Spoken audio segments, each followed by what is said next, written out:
목사님, 전 70년대부터 교회를 다녔는데도 신약을 한 번도 못 읽었어요. 곧 칠순인데 성경 한 번이라도 제대로 읽을 수 있을까요? 여러분도 똑같나요? 먼저 오늘 들려드릴 말씀은 이보다 더 중요하고 하나님이 직접 보살피는 말씀들입니다. 잠시 핸드폰을 내려놓고 신약 27권보다도 더 은혜 받을 하나님 말씀에 귀 기울이시길 바랍니다. 오늘 아침 9시 30분 한 자매님이 교회 사무실 문을 두드렸습니다. 손에는 표지가 낡은 성경책, 페이지 곳곳에 형광펜 자국과 메모가 가득했지만 대부분 마태복음 앞부분에만 집중되어 있었습니다. 목사님, 저 이번엔 정말 신약을 다 읽고 싶어요. 근데 또 마태복음 족보에서 멈췄어요. 68세 김순자 권사님, 부산 해운대에서 40년을 교회 생활하셨습니다. 새벽 기도, 수요 예배, 주일 예배 한 번도 빠지지 않으셨습니다. 찬양대 활동 15년, 구역장 10년, 교회 일이라면 무엇이든 열심히 섬기셨습니다. 하지만 신약 27권을 완독한 적이 단 한 번도 없으셨습니다. 목사님, 제가 뭘 잘못한 걸까요? 성경을 사랑하는데 왜 이렇게 어려울까요? 그 질문이 제 가슴을 찔렀습니다. 솔직히 고백하겠습니다. 저도 처음 신학교 다닐 때 신약을 순서대로 읽다가 수도 없이 포기했습니다. 마태복음 한 장 족보, 아브라함부터 다윗까지, 다윗부터 바벨론 포로까지, 바벨론 포로부터 그리스도까지 이름만 나열되는 그 긴 목록을 읽다가 졸았습니다. 레위기의 제사법과 정결법을 읽다가 이게 복음인가 의문이 들었습니다. 사무엘상하, 열왕기상하의 왕들 이야기를 읽다가 이게 나랑 무슨 상관이지 싶었습니다. 신학생이 이럴진데 평범한 성도들은 어떠하겠습니까? 그런데 어느 날 은퇴하신 한 교수님이 제게 말씀하셨습니다. 젊은이, 성경은 순서대로 읽는 책이 아니라네. 핵심부터 읽어야지. 신약 27권을 다 읽기 전에 먼저 알아야 할 말씀이 있다네. 그 말씀을 먼저 알면 나머지 책들이 저절로 이해되지. 그 한마디가 제 평생 성경 읽기를 바꿔놓았습니다. 저는 그날부터 순서를 바꿨습니다. 족보가 아니라 십자가부터, 율법이 아니라 은혜부터, 역사가 아니라 구원부터, 그리고 놀라운 일이 일어났습니다. 신약이 이해되기 시작했습니다. 마태복음의 족보가 왜 필요한지 알게 되었습니다. 레위기의 제사법이 예수님을 가리킨다는 것을 깨달았습니다. 열왕기에 실패한 왕들이 완전한 왕 예수님을 기다리게 한다는 것을 발견했습니다. 그 방법을 김순자 권사님께 알려드렸습니다. 3개월 후 권사님이 다시 찾아오셨습니다. 이번엔 얼굴에 환한 미소를 띠고 계셨습니다. 목사님, 저 신약을 다 읽었어요. 40년 만에 처음으로 순서대로 읽지 않고 목사님이 알려주신 7가지를 먼저 읽었더니 나머지가 술술 읽히더라고요. 이제는 마태복음 족보도 이해가 돼요. 아브라함부터 예수님까지 이어지는 구원의 역사가 보여요. 사랑하는 여러분, 오늘 제가 그 7가지 말씀을 여러분께도 나누려고 합니다. 신약 27권을 읽기 전에 먼저 알아야 할 핵심 진리들입니다. 이것만 알면 성경 전체가 달라 보입니다. 40년 교회 다녀도 몰랐던 분들이 이 7가지를 알고 나서 신약을 완독하셨습니다. 족보에서 멈추던 분들이 십자가의 의미를 알고 나서 마태복음을 사랑하게 되었습니다. 어려운 서신서가 예수님을 먼저 알고 나니 감동이 되었습니다. 준비되셨습니까? 지금부터 여러분의 성경 읽기가 완전히 바뀔 것입니다. 첫 번째, 예수님이 누구신지 알아야 합니다. 신약을 읽으면서 가장 큰 실수가 무엇인지 아십니까? 예수님이 누구신지 모른 채 그분의 말씀과 행적만 읽는 것입니다. 마치 대통령이 누군지 모른 채 청와대 뉴스를 보는 것과 같습니다. 2024년 서울 강남에 사시는 이영희 집사님, 62세. 30년을 교회 다니셨지만 어느 날 목사님이 예수님은 누구십니까? 라고 물었을 때 대답하지 못하셨습니다. 예수님은 착한 분, 우리를 사랑하시는 분, 틀린 대답은 아닙니다. 하지만 충분하지 않습니다. 예수님이 단순히 착한 사람이라면 우리는 그분을 본받기만 하면 됩니다. 예수님이 단순히 사랑의 선생님이라면 우리는 그분의 가르침만 따르면 됩니다. 하지만 그게 다가 아닙니다. 예수님이 정확히 누구신지 모르면 신약 전체를 이해할 수 없습니다. 요한복음 3장 16절입니다. 하나님이 세상을 이처럼 사랑하사 독생자를 주셨으니 이는 그를 믿는 자마다 멸망하지 않고 영생을 얻게 하려 하심이라. 이 말씀은 예수님이 직접 니고데모라는 바리새인에게 하신 말씀입니다. 니고데모는 당대 최고의 학자였습니다. 구약을 다 외우고 율법을 완벽히 지키려 애썼습니다. 하지만 그는 영생을 확신하지 못했습니다. 그래서 밤에 몰래 예수님을 찾아왔습니다. 예수님은 그에게 가장 중요한 진리를 알려주셨습니다. 하나님이 독생자를 주셨다. 독생자는 외아들이라는 뜻입니다. 하나님께 아들이 한 분밖에 없는데 그분을 이 땅에 보내셨다는 것입니다. 왜 보내셨습니까? 믿는 자마다 멸망하지 않고 영생을 얻게 하려고. 예수님은 단순한 선생님이 아닙니다. 예수님은 하나님의 아들이십니다. 하나님과 동등하신 분이십니다. 하늘 보좌를 버리고 이 땅에 오신 창조주이십니다. 이것을 모르면 신약이 이해되지 않습니다. 마태복음이 왜 아브라함과 다윗의 자손 예수 그리스도로 시작하는지 알 수 없습니다. 요한복음이 왜 태초에 말씀이 계시니라로 시작하는지 이해할 수 없습니다. 히브리서가 왜 옛적의 선지자들로 여러 부분과 여러 모양으로 우리 조상들에게 말씀하신 하나님이 이 모든 날 마지막에 아들로 우리에게 말씀하셨다고 선포하는지 깨닫지 못합니다. 그렇다면 우리는 어떻게 해야 할까요? 신약을 읽기 전에 먼저 이것을 마음에 새기십시오. 예수님은 하나님의 아들이시다. 예수님은 나를 구원하러 오신 구세주시다. 예수님은 창조주이시며 내 삶의 주인이시다. 이것을 먼저 믿으십시오. 그러면 신약의 모든 이야기가 달라 보입니다. 예수님이 물 위를 걸으실 때 대단한 마술사네가 아니라 창조주시구나가 됩니다. 예수님이 죽은 자를 살리실 때 기적을 행하신 애가 아니라 생명의 주인이시구나가 됩니다. 예수님이 십자가에 달리실 때 억울하게 죽으셨네가 아니라 나를 위해 죽으셨구나가 됩니다. 대구 수성구에 사시는 박철수 장로님, 71세, 45년을 교회 다니셨지만 신약을 단 한 번도 완독하지 못하셨습니다. 마가복음을 읽다가 예수님이 바다를 잔잔케 하시는 장면에서 멈추셨습니다. 이게 정말 가능한 일인가? 과학적으로 말이 되나? 의문이 들었습니다.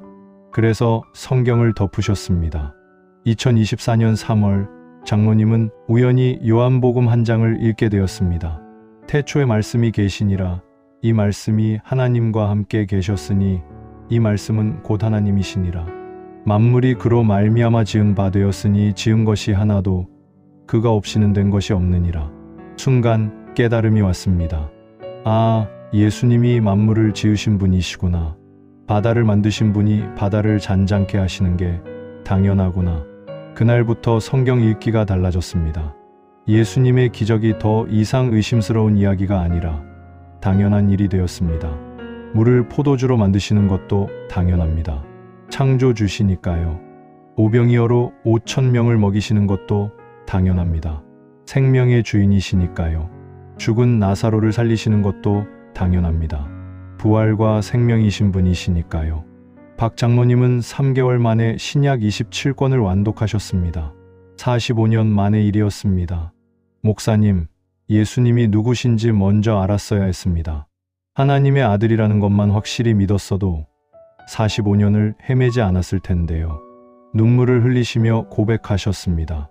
사랑하는 여러분, 지금 저와 함께 이렇게 기도해 보시겠습니까? 하나님 아버지, 오늘 예수님이 누구신지 다시 깨닫게 하심을 감사합니다. 예수님은 하나님의 독생자시요 세상의 구세주이십니다.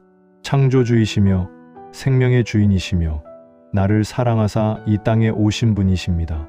이제 이 믿음으로 성경을 읽게 하소서. 예수님이 누구신지 알고 읽는 성경이 내 삶을 변화시키는 능력이 되게 하소서. 예수님의 이름으로 기도합니다. 아멘. 이제 첫 번째를 아셨습니다. 예수님이 누구신지 아는 것, 이것이 신약을 읽는 첫 열쇠입니다. 그런데 여기서 한 가지 더 중요한 질문이 남습니다. 하나님의 아들이신 예수님이 왜 십자가에 달려 죽으셔야 했을까요? 이제 두 번째로 넘어가겠습니다. 두 번째, 왜 십자가에 달리셨는지 알아야 합니다. 많은 분들이 십자가를 잘못 이해하고 계십니다. 예수님이 우리를 사랑하셔서 돌아가셨다. 맞는 말입니다.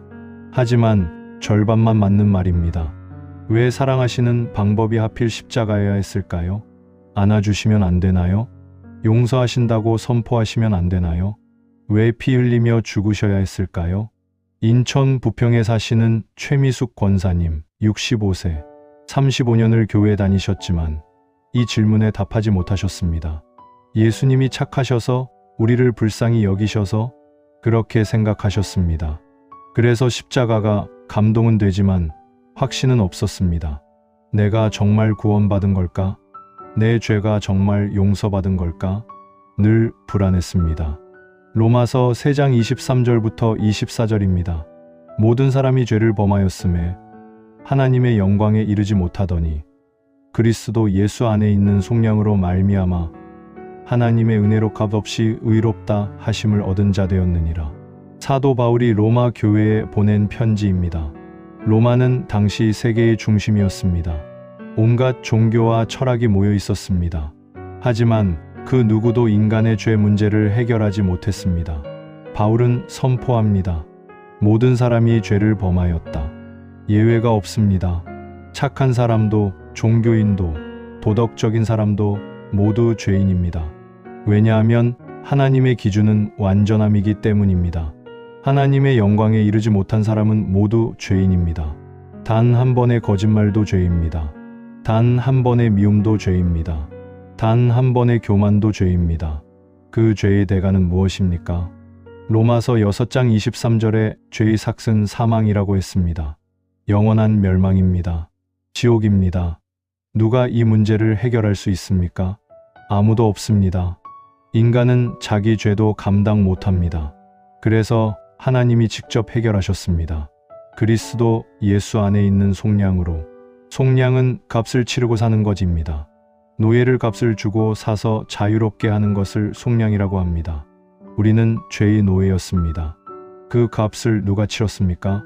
예수님이십니다. 예수님의 피로 값을 치르셨습니다. 십자가는 사랑의 표현만이 아닙니다. 십자가는 공의의 실현입니다. 죄의 대가를 완전히 치르신 것입니다. 이것을 알면 구원의 확신이 생깁니다. 내가 착해서 구원받는 게 아니구나. 내 노력으로 구원받는 게 아니구나. 예수님이 이미 값을 다 치르셨구나. 그분을 믿기만 하면 되는구나. 신약을 읽을 때 이 진리를 기억하십시오. 예수님의 모든 고난이 우연이 아닙니다. 가시관, 채찍질, 십자가, 옆구리 창 모두 의미가 있습니다. 우리 죄의 대가를 완전히 치르시는 과정입니다. 부산 해운대에 사시는 김영수 집사님, 58세, 28년을 교회 다니셨지만 늘 불안하셨습니다. 내가 정말 천국 가는 걸까? 내 믿음이 충분한 걸까? 더 착하게 살아야 하는 거 아닐까? 밤마다 이런 생각으로 잠을 못 이루셨습니다. 2023년 12월 성탄절 특별 새벽 기도회에서 목사님이 로마서 3장을 설교하셨습니다. 값 없이 의롭다 하심을 얻었다. 이 한 구절이 김 집사님의 가슴을 쳤습니다. 값 없이? 내가 아무것도 안 해도? 설교가 끝난 후 집사님은 목사님을 찾아갔습니다. 목사님, 정말 값 없이 의롭다 하심을 얻는 겁니까? 내가 착하게 살아야 하는 거 아닙니까? 내가 기도 많이 해야 하는 거 아닙니까? 내가 헌금 많이 해야 하는 거 아닙니까? 목사님이 대답하셨습니다. 집사님, 예수님이 이미 값을 다 치르셨습니다. 십자가에서 다 이루셨습니다. 우리는 그것을 믿기만 하면 됩니다. 값은 예수님의 피, 우리의 몫은 오직 믿음입니다. 그날 밤 김 집사님은 28년 만에 처음으로 평안히 주무셨습니다. 예수님이 다 하셨구나. 내가 할 일은 없구나. 그저 믿기만 하면 되는구나. 그 후 김 집사님은 복음서를 다시 읽기 시작했습니다. 겟세마네 동산에서 땀방울이 핏방울같이 되신 예수님. 내 죄 때문에 저렇게 고통스러워 하셨구나. 가야바 앞에서 침뱉음을 당하신 예수님. 내 수치를 대신 지셨구나. 빌라도 앞에서 채찍에 맞으신 예수님. 내가 받을 형벌을 대신 받으셨구나. 골고다 언덕에서 십자가에 달리신 예수님. 나를 위해 죽으셨구나. 다 이루었다고 외치신 예수님.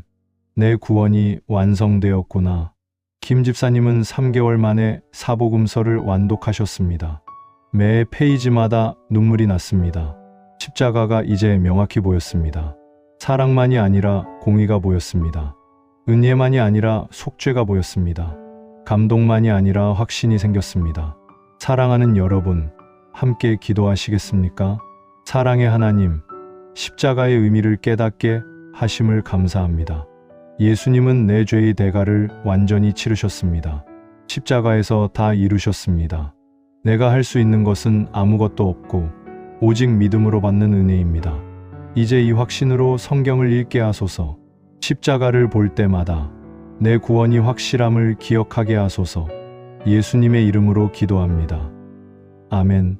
이제 두 번째를 아셨습니다. 십자가는 사랑의 표현이자 공의의 실현입니다.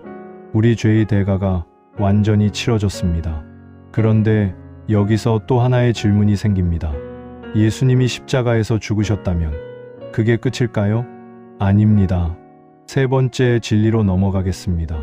세 번째, 부활의 의미를 알아야 합니다. 십자가만 강조하다가 부활을 놓치는 분들이 많습니다. 예수님이 우리를 위해 죽으셨다. 여기서 끝입니다. 하지만 기독교는 죽음의 종교가 아닙니다. 부활의 종교입니다. 만약 예수님이 죽기만 하고 부활하지 않으셨다면 어떻게 될까요? 우리 믿음은 헛것이 됩니다.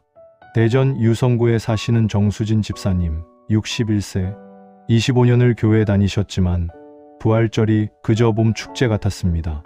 예수님이 다시 살아나셨다는데 그게 나랑 무슨 상관이지? 십자가는 이해가 됐지만 부활은 실감이 나지 않았습니다.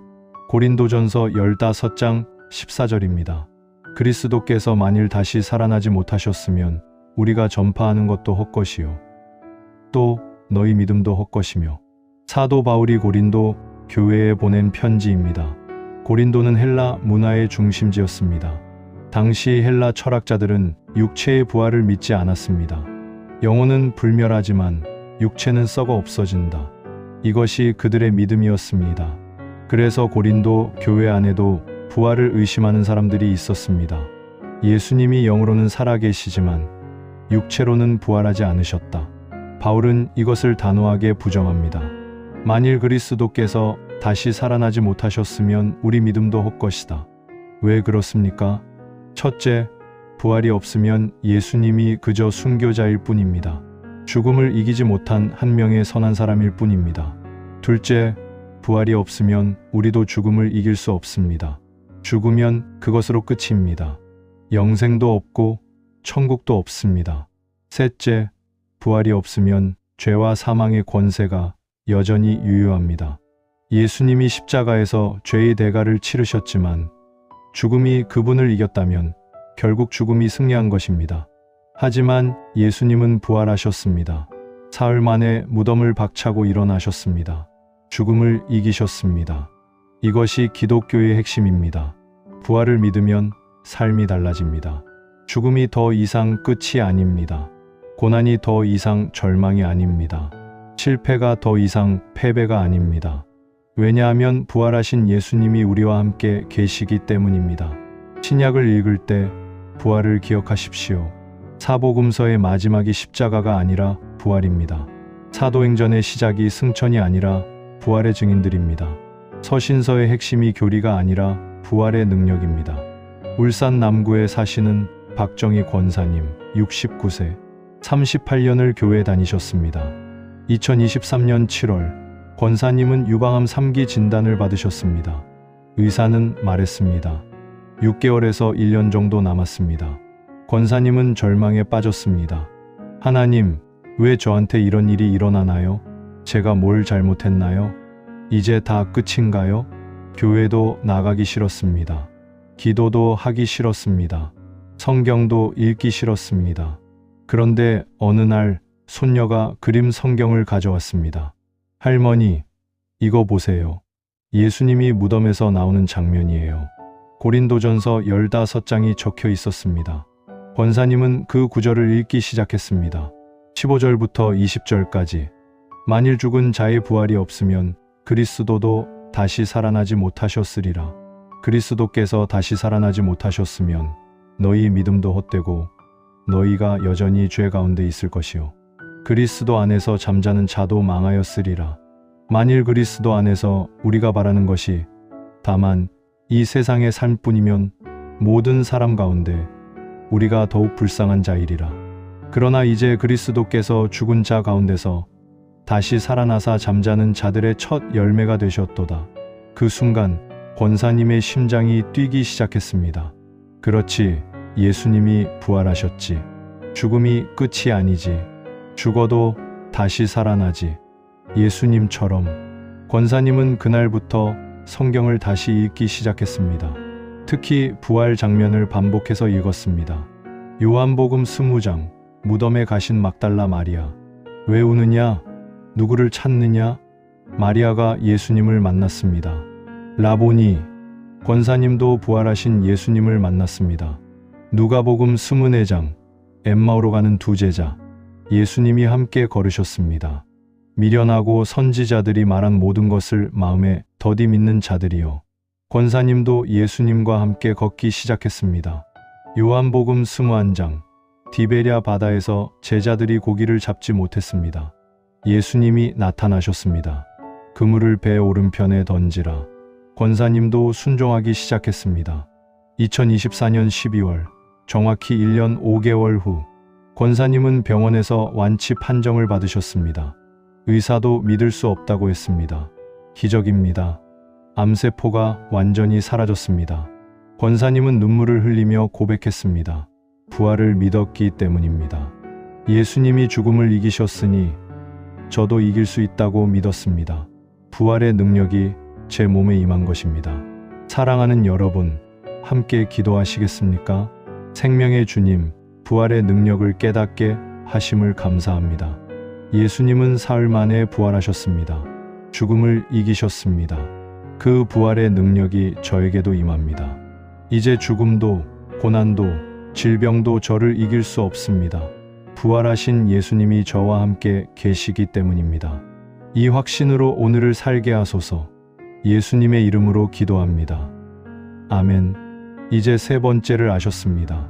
부활은 기독교의 핵심입니다. 예수님이 죽음을 이기셨습니다. 그런데 이제 우리에게 남은 질문이 있습니다. 나는 정말 구원받았을까? 내가 천국 가는 게 확실할까? 네 번째 진리로 넘어가겠습니다. 네 번째, 구원의 확신을 가져야 합니다. 많은 성도들이 평생 교회 다니면서도 구원의 확신이 없습니다. 나는 천국 갈까? 지옥 갈까? 내 믿음이 충분할까? 내가 더 착하게 살아야 하는 거 아닐까? 이런 불안 속에서 살아갑니다. 서울 노원구에 사시는 한상민 집사님, 56세, 22년을 교회 다니셨지만 매주 불안했습니다. 주일날 교회 가면 구원받은 것 같고, 월요일 회사 가면 구원 잃은 것 같고, 화요일 실수하면 지옥 가는 것 같고, 수요일 기도하면 다시 천국 가는 것 같고, 오락가락했습니다. 이런 신앙으로는 신약을 제대로 읽을 수 없습니다. 요한복음 5장 24절입니다.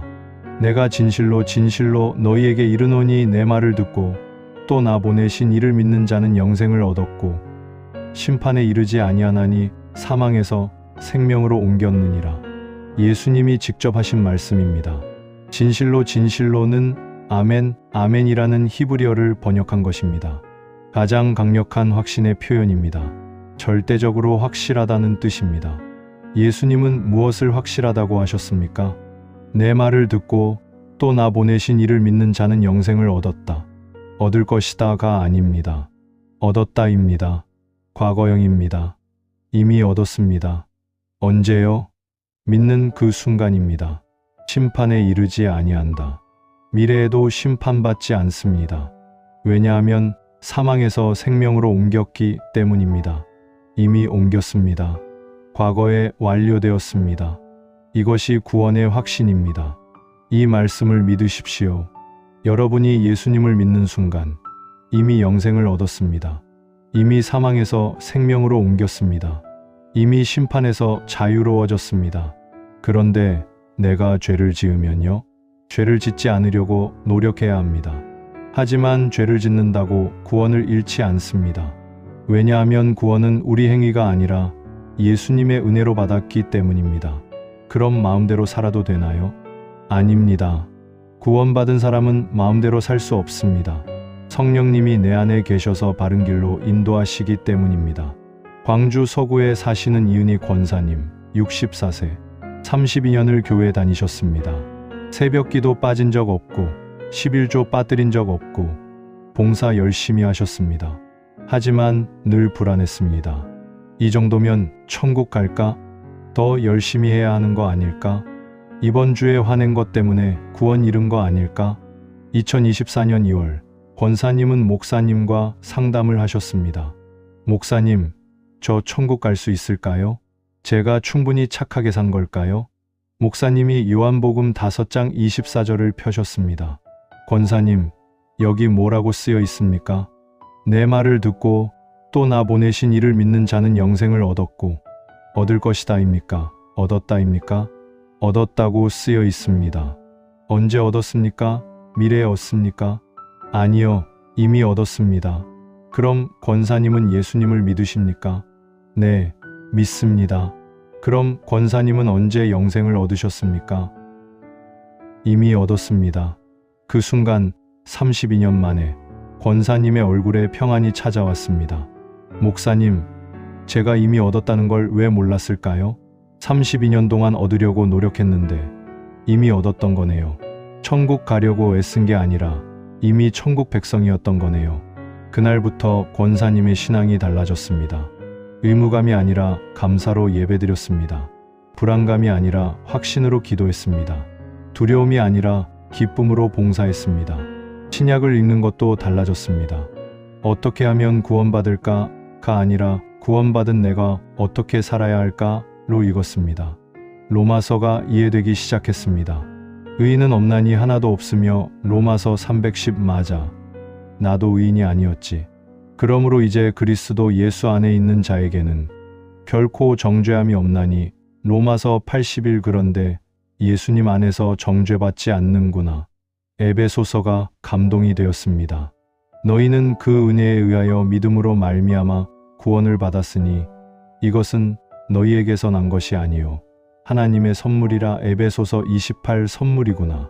내가 얻은 게 아니라 받은 거구나. 빌립보서가 힘이 되었습니다. 너희 안에서 행하시는 이는 하나님이시니 자기의 기쁘신 뜻을 위하여 너희에게 소원을 두고 행하게 하시나니. 빌립보서 213 내 힘이 아니라 하나님이 하시는구나. 권사님은 6개월 만에 신약 27권을 완독하셨습니다. 32년 만의 일이었습니다. 사랑하는 여러분, 함께 기도하시겠습니까? 은혜의 하나님, 구원의 확신을 주심을 감사합니다. 저는 이미 영생을 얻었습니다. 이미 사망에서 생명으로 옮겼습니다. 이미 심판에서 자유로워졌습니다. 이것은 제 행위가 아니라 예수님의 은혜입니다. 이제 이 확신으로 살게 하소서. 두려움이 아니라 감사로, 의무가 아니라 사랑으로 주님을 섬기게 하소서. 예수님의 이름으로 기도합니다. 아멘. 이제 네 번째를 아셨습니다. 구원은 이미 완성되었습니다. 여러분이 예수님을 믿는 순간 이미 천국 백성이 되었습니다. 그런데 구원받은 우리가 이 땅에서 어떻게 살아야 할까요? 혼자서 살 수 있을까요? 아닙니다. 5번째 진리로 넘어가겠습니다. 5번째, 성령님의 역할을 알아야 합니다. 많은 성도들이 성령님을 오해하고 있습니다. 성령님은 방언하고 예언하는 신비한 능력이다. 성령님은 특별한 사람들에게만 임하신다. 성령님은 가끔 느껴지는 뜨거운 감정이다. 이렇게 생각합니다. 그래서 성령님을 멀게 느낍니다. 나는 방언도 없고 예언도 못하니까 성령님이 안 계신가 봐. 경기도 수원에 사시는 박미라 집사님, 53세, 18년을 교회 다니셨지만 성령님을 한 번도 경험하지 못했다고 생각하셨습니다. 다른 사람들은 성령 충만해서 기쁘다는데 나는 왜 그런 게 없지? 요한복음 14장 16절부터 17절입니다. 내가 아버지께 구하겠으니 그가 또 다른 보혜사를 너희에게 주사 영원토록 너희와 함께 있게 하리니 그는 진리의 영이라 세상은 능히 그를 받지 못하나니 이는 그를 보지도 못하고 알지도 못함이라. 그러나 너희는 그를 아나니 그는 너희와 함께 거하심이요 또 너희 속에 계시겠음이라. 예수님이 십자가에 달리시기 전날 밤 제자들에게 하신 말씀입니다. 제자들은 불안했습니다. 예수님이 떠나시면 우리는 어떻게 하지? 누가 우리를 인도하지? 누가 우리를 가르치지? 예수님은 약속하셨습니다. 또 다른 보혜사를 보내주겠다. 보혜사는 곁에서 돕는 자라는 뜻입니다. 변호사, 상담자, 위로자, 교사의 역할을 다하시는 분입니다. 또 다른이라는 말이 중요합니다. 예수님과 똑같은 분입니다. 예수님이 제자들과 함께 계셨던 것처럼 성령님이 우리와 함께 계십니다. 영원토록 너희와 함께 있게 하리니. 예수님은 육체로 계실 때 한 곳에만 계실 수 있었습니다. 하지만 성령님은 모든 믿는 자 안에 동시에 계십니다. 너희와 함께 거하시며 또 너희 속에 계시겠음이라. 이것이 핵심입니다. 성령님은 우리 밖이 아니라 우리 속에 계십니다. 그렇다면 성령님이 하시는 일이 무엇입니까? 첫째, 성령님은 우리를 가르치십니다. 요한복음 14장 26절에 보혜사 곧 아버지께서 내 이름으로 보내실 성령 그가 너희에게 모든 것을 가르치고 라고 했습니다. 성경을 읽을 때 깨닫게 하시는 분이 성령님입니다. 둘째, 성령님은 우리를 인도하십니다. 로마서 8장 14절에 무릇 하나님의 영으로 인도함을 받는 사람은 곧 하나님의 아들이라고 했습니다. 어떤 결정을 내릴 때 어디로 가야 할지 인도하시는 분이 성령님입니다. 셋째, 성령님은 우리를 위로하십니다. 사도행전 9장 31절에 온 유대와 갈릴리와 사마리아 교회가 평안하여 든든히 서가고 주를 경외함과 성령의 위로로 진행하여 수가 더 많아지니라고 했습니다. 힘들고 어려울 때 위로하시는 분이 성령님입니다. 대구 달서구에 사시는 최영호 장로님 67세 40년을 교회 다니셨습니다. 늘 열심히 신앙생활 하셨지만 뭔가 부족한 느낌이었습니다. 내가 정말 성령님과 동행하고 있는 걸까? 다른 사람들처럼 성령의 은사가 있어야 하는 거 아닐까? 2023년 10월 장로님은 건강검진에서 췌장암 초기 진단을 받으셨습니다. 수술이 필요했습니다. 장로님은 두려웠습니다. 만약 수술 중에 죽으면 어떡하지? 내가 정말 구원받은 게 맞나? 성령님이 정말 나와 함께 계신가? 수술 전날 밤 장로님은 성경을 펼쳤습니다. 요한복음 14장이 눈에 들어왔습니다. 16절부터 17절까지 읽었습니다. 내가 아버지께 구하겠으니 그가 또 다른 보혜사를 너희에게 주사 영원토록 너희와 함께 있게 하리니. 영원토록 너희와 함께. 그 순간 장로님의 마음에 평안이 임했습니다. 아, 성령님이 나와 함께 계시는구나. 방언이 없어도 예언이 없어도 성령님은 나와 함께 계시는구나. 영원토록, 영원토록. 장로님은 그날 밤 처음으로 평안히 주무셨습니다. 다음날 아침 수술실로 들어가면서도 평안했습니다. 성령님이 함께 계시니까. 수술은 성공적이었습니다. 암세포를 완전히 제거했습니다. 회복실에서 눈을 떴을 때 장로님은 눈물을 흘렸습니다. 성령님, 함께 해주셔서 감사합니다. 퇴원 후 장로님은 신약을 다시 읽기 시작했습니다. 이번엔 달랐습니다. 사도행전을 읽을 때 성령님의 역사가 보였습니다. 2장 오순절에 성령님이 임하셨습니다. 이 성령님이 지금 내 안에도 계시는구나. 4장 베드로가 성령 충만하여 담대히 증거했습니다. 이 담대함을 성령님이 주시는구나. 8장 빌립이 성령님의 인도로 에티오피아 내시를 만났습니다. 성령님이 나도 인도하시는구나. 13장 바나바와 사울이 성령님의 지시로 선교 여행을 떠났습니다. 성령님이 나의 길도 인도하시는구나. 로마서 8장을 읽을 때는 더욱 확신이 생겼습니다. 성령이 친히 우리의 영과 더불어 우리가 하나님의 자녀인 것을 증언하시나니. 로마서 816. 이와 같이 성령도 우리의 연약함을 도우시나니 우리는 마땅히 기도할 바를 알지 못하나 오직 성령이 말할 수 없는 탄식으로 우리를 위하여 친히 간구하시느니라. 로마서 826. 장로님은 5개월 만에 신약 27권을 완독하셨습니다. 40년 만에 처음으로 성령님의 역사를 경험하며 읽은 성경이었습니다. 사랑하는 여러분, 함께 기도하시겠습니까? 보혜사 성령님, 저와 함께 하심을 감사합니다. 성령님은 저와 함께 거하시고 제 속에 계십니다. 영원토록 저를 떠나지 않으십니다. 가르치시고 인도하시고 위로하시는 성령님을 신뢰합니다. 이제 성령님의 음성을 듣고 순종하며 살게 하소서. 예수님의 이름으로 기도합니다. 아멘. 이제 5번째를 아셨습니다. 성령님은 우리와 영원토록 함께 계십니다. 우리를 가르치시고 인도하시고 위로하십니다. 그런데 우리가 혼자 신앙생활 할 수 있을까요? 아닙니다. 6번째 진리로 넘어가겠습니다. 6번째, 교회의 의미를 알아야 합니다. 요즘 많은 사람들이 교회를 떠나고 있습니다. 교회 안 가도 신앙생활 할 수 있어. 집에서 유튜브로 예배드려도 돼. 교회는 위선자들만 가득해. 이런 말들이 넘쳐납니다. 정말 그럴까요? 교회는 선택사항일까요? 없어도 되는 것일까요? 전주시에 사시는 김연수 집사님, 49세. 15년을 교회 다니다가 3년 전부터 안 나가고 계십니다. 교회에서 상처받았어요. 목사님도 실망스럽고 성도들도 실망스럽고 차라리 집에서 유튜브로 예배드리는 게 낫겠어요. 마태복음 16장 18절입니다.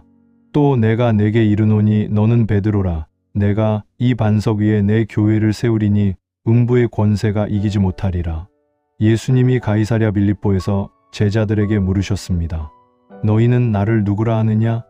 베드로가 대답했습니다. 주는 그리스도시요 살아계신 하나님의 아들이시니이다. 예수님은 이 고백 위에 교회를 세우시겠다고 하셨습니다. 내가 이 반석 위에 내 교회를 세우리니 여기서 내 교회가 중요합니다. 교회는 사람의 모임이 아닙니다. 예수님의 교회입니다. 예수님이 세우신 곳입니다. 예수님이 주인이신 곳입니다. 음부의 권세가 이기지 못하리라. 음부는 죽음과 지옥을 의미합니다. 사탄의 모든 권세를 의미합니다. 하지만 그 어떤 권세도 교회를 이길 수 없습니다. 왜냐하면 교회는 예수님이 세우신 것이기 때문입니다. 그렇다면 우리는 왜 교회에 가야 할까요? 첫째, 교회는 그리스도의 몸입니다. 에베소서 1장 2 3절에 그를 교회의 머리로 삼으셨느니라. 교회는 그의 몸이니 만물 안에서 만물을 충만하게 하시는 이의 충만함이니라고 했습니다.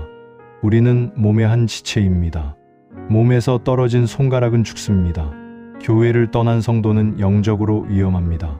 둘째, 교회는 서로 사랑하는 곳입니다. 요한복음 13장 35절에 너희가 서로 사랑하면 이로써 모든 사람이 너희가 내 제자인 줄 알리라고 했습니다. 혼자서는 사랑을 배울 수 없습니다. 교회에서 서로 사랑하며 배웁니다.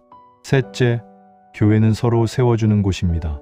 히브리서 10장 5절에 서로 돌아보아 사랑과 선행을 격려하며 모이기를 패하는 어떤 사람들의 습관과 같이 하지 말고 오직 권하여 그날이 가까움을 볼수록 더욱 그리하자고 했습니다. 혼자서는 신앙을 지킬 수 없습니다. 서로 격려하며 함께 가야 합니다. 제주도에 사시는 양은미 집사님, 54세. 20년을 교회 다니다가 5년 전부터 안 나가셨습니다. 이유는 교회 내 갈등이었습니다. 한 권사님과 다투셨습니다. 그 사람 얼굴 보기 싫어요. 차라리 교회 안 가는 게 나아요. 집에서 유튜브로 예배를 드렸습니다. 처음 1년은 괜찮았습니다. 편하고 좋았습니다. 하지만 2년째부터 문제가 생기기 시작했습니다. 신앙이 식어갔습니다. 유튜브 예배도 자주 빠졌습니다. 성경 읽기도 점점 줄어들었습니다. 기도도 형식적이 되었습니다. 3년째, 집사님은 우울증에 걸렸습니다. 나는 왜 이렇게 외로울까? 왜 이렇게 힘들까? 하나님이 멀게 느껴져. 2024년 5월 집사님은 우연히 옛 친구를 만났습니다. 같은 교회를 다녔던 이 집사님이었습니다. 은미야, 요즘 어떻게 지내? 그냥 집에서 유튜브로 예배드려. 뭐? 너 교회 안 나가? 왜? 교회에서 상처받았잖아. 그 권사님 때문에. 이 집사님이 말했습니다. 은미야, 교회는 완벽한 사람들의 모임이 아니야. 교회는 죄인들이 모여서 서로 용서하고 사랑하며 성장하는 곳이야. 너도 완벽하지 않고 그 권사님도 완벽하지 않아. 하지만 예수님이 우리를 사랑하신 것처럼 우리도 서로 사랑해야 해. 그 말이 집사님의 가슴을 찔렀습니다. 맞아, 나도 완벽하지 않았지. 그 권사님도 나름대로 힘들었을 거야. 예수님이 나를 용서하셨는데 나도 용서해야지. 집사님은 다음 주 일요일 5년 만에 교회에 갔습니다. 떨렸습니다. 그런데 교회 문을 들어서는 순간 눈물이 났습니다. 아, 내가 이걸 그리워했구나. 이 따뜻함을, 이 교제를, 이 예배를. 예배 후 집사님은 그 권사님을 찾아갔습니다. 권사님, 5년 전 일 죄송합니다.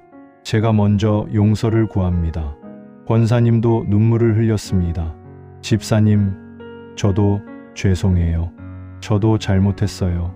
두 사람은 껴안고 함께 울었습니다. 그날부터 집사님은 다시 교회 생활을 시작했습니다. 신앙이 회복되었습니다. 우울증도 나았습니다. 기쁨이 회복되었습니다. 그리고 신약을 다시 읽기 시작했습니다. 사도행전을 읽을 때 교회의 아름다움이 보였습니다. 2장 42절. 그들이 사도의 가르침을 받아 서로 교제하고 떡을 떼며 오로지 기도하기를 힘쓰니라. 이게 교회구나. 2장 44에 4, 5절. 믿는 사람이 다 함께 있어 모든 물건을 서로 통용하고 또 재산과 소유를 팔아 각 사람의 필요를 따라 나눠주며 이게 교회의 사랑이구나. 4장 32절. 믿는 무리가 한 마음과 한 뜻이 되어 모든 물건을 서로 통용하고 자기 재물을 조금이라도 자기 것이라 하는 사람이 하나도 없더라. 이게 교회의 연합이구나. 에베소서를 읽을 때 교회가 얼마나 소중한지 깨달았습니다. 5장 25절. 남편들아, 아내 사랑하기를 그리스도께서 교회를 사랑하시고 그 교회를 위하여 자신을 주심같이 하라. 예수님이 교회를 위해 목숨을 주셨구나. 집사님은 4개월 만에 신약 27권을 완독하셨습니다. 5년 만에 교회로 돌아온 후의 일이었습니다. 사랑하는 여러분, 함께 기도하시겠습니까? 교회의 머리이신 예수님, 교회를 세워주심을 감사합니다. 교회는 주님의 몸이며 우리는 그 지체입니다. 비록 불완전한 죄인들이 모인 곳이지만 주님이 사랑하시는 곳입니다. 서로 용서하고 사랑하며 함께 성장하는 교회가 되게 하소서. 교회를 떠나지 않고 끝까지 함께 하게 하소서. 예수님의 이름으로 기도합니다. 아멘. 이제 6번째를 아셨습니다. 교회는 예수님이 세우신 곳입니다. 우리는 혼자가 아니라 함께 가야 합니다. 그런데 우리의 여정이 이 땅에서 끝일까요? 아닙니다. 마지막 7번째 진리로 넘어가겠습니다. 7번째, 재림의 소망을 가져야 합니다. 많은 성도들이 지금 여기에만 집중합니다. 오늘을 어떻게 살까? 이 문제를 어떻게 해결할까? 중요한 질문들입니다. 하지만 더 중요한 것이 있습니다. 이 세상이 끝이 아니다. 예수님이 다시 오신다. 이것을 모르면 세상의 어려움에 너무 쉽게 절망합니다. 포항시에 사시는 손재욱 장로님, 73세, 48년을 교회 다니셨습니다. 2024년 1월 부인이 돌아가셨습니다. 50년을 함께 산 반려자였습니다. 장로님은 무너졌습니다. 하나님, 왜 데려가셨습니까? 이제 저는 어떻게 살아야 합니까? 다시 만날 수 있을까요? 요한복음 14장 1절부터 3절입니다. 너희는 마음에 근심하지 말라. 하나님을 믿으니 또 나를 믿으라.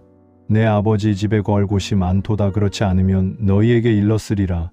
내가 너희를 위하여 거처를 예비하러 가노니 가서 너희를 위하여 거처를 예비하면 내가 다시 와서 너희를 내게로 영접하여 나 있는 곳에 너희도 있게 하리라. 예수님이 십자가에 달리시기 전날 밤 제자들에게 하신 말씀입니다. 제자들은 불안했습니다. 예수님이 떠나신다는 말씀에 근심이 가득했습니다. 예수님은 그들을 위로하셨습니다. 마음에 근심하지 말라. 왜 근심하지 말아야 합니까? 내 아버지 집에 거할 곳이 많도다. 천국이 있습니다. 예수님이 계신 곳이 있습니다. 내가 너희를 위하여 거처를 예비하러 가노니. 예수님이 지금 천국에서 우리를 위해 집을 준비하고 계십니다. 내가 다시 와서 너희를 내게로 영접하여. 예수님이 다시 오십니다. 재림하십니다. 우리를 데리러 오십니다. 나 있는 곳에 너희도 있게 하리라. 영원히 함께 있게 하십니다. 이것이 우리의 소망입니다. 이 소망이 있으면 삶이 달라집니다. 고난이 와도 절망하지 않습니다. 왜냐하면 이것이 끝이 아니기 때문입니다. 사랑하는 사람과 이별해도 무너지지 않습니다. 왜냐하면 다시 만날 것이기 때문입니다. 죽음도 두렵지 않습니다. 왜냐하면 죽음은 끝이 아니라 새로운 시작이기 때문입니다. 신약을 읽을 때 이 소망을 기억하십시오. 사복음서의 끝은 승천입니다. 예수님이 다시 오실 것을 약속하시며 하늘로 올라가셨습니다. 사도행전의 시작은 재림의 약속입니다. 너희 가운데서 하늘로 올려지신 이 예수는 하늘로 가심을 본 그대로 오시리라. 사도행전 111점. 서신서의 격려는 재림의 소망입니다. 데살로니가전서, 데살로니가후서, 베드로후서, 요한계시록 모두 재림을 말합니다. 포항시에 사시는 손재욱 장로님 73세, 부인이 돌아가신 후 3개월 동안 장로님은 교회도 안 나가셨습니다. 성경도 안 읽으셨습니다. 기도도 안 하셨습니다. 하나님, 왜 이런 일을 허락하셨습니까? 50년을 함께 산 사람을 왜 데려가셨습니까? 이제 저는 어떻게 살아야 합니까? 분노와 슬픔과 절망이 가득했습니다. 2024년 4월 장로님의 손자가 찾아왔습니다. 대학교 2학년 신학을 공부하는 학생이었습니다. 할아버지, 할머니가 어디 계신 것 같으세요? 모르겠다. 할아버지, 요한복음 14장을 함께 읽어요. 손자가 성경을 펼쳤습니다. 1절부터 3절까지 읽었습니다. 너희는 마음에 근심하지 말라. 내 아버지 집에 거할 곳이 많도다. 내가 너희를 위하여 거처를 예비하러 가노니. 내가 다시 와서 너희를 내게로 영접하여 나 있는 곳에 너희도 있게 하리라. 장로님의 눈에서 눈물이 흘러내렸습니다. 할아버지, 할머니는 지금 예수님이 예비하신 거처에 계세요. 할머니는 더 이상 아프지 않으세요. 할머니는 더 이상 슬프지 않으세요. 할머니는 예수님과 함께 기쁨 가운데 계세요. 그리고 언젠가 예수님이 다시 오실 때 할아버지도 할머니를 다시 만나게 될 거예요. 영원히 함께 있게 될 거예요. 장로님은 소리내어 울었습니다. 그래, 맞아. 순이는 지금 천국에 있어. 예수님과 함께 있어. 나도 언젠가 다시 만나게 될 거야. 그날부터 장로님은 다시 교회에 나가기 시작했습니다. 성경을 다시 읽기 시작했습니다.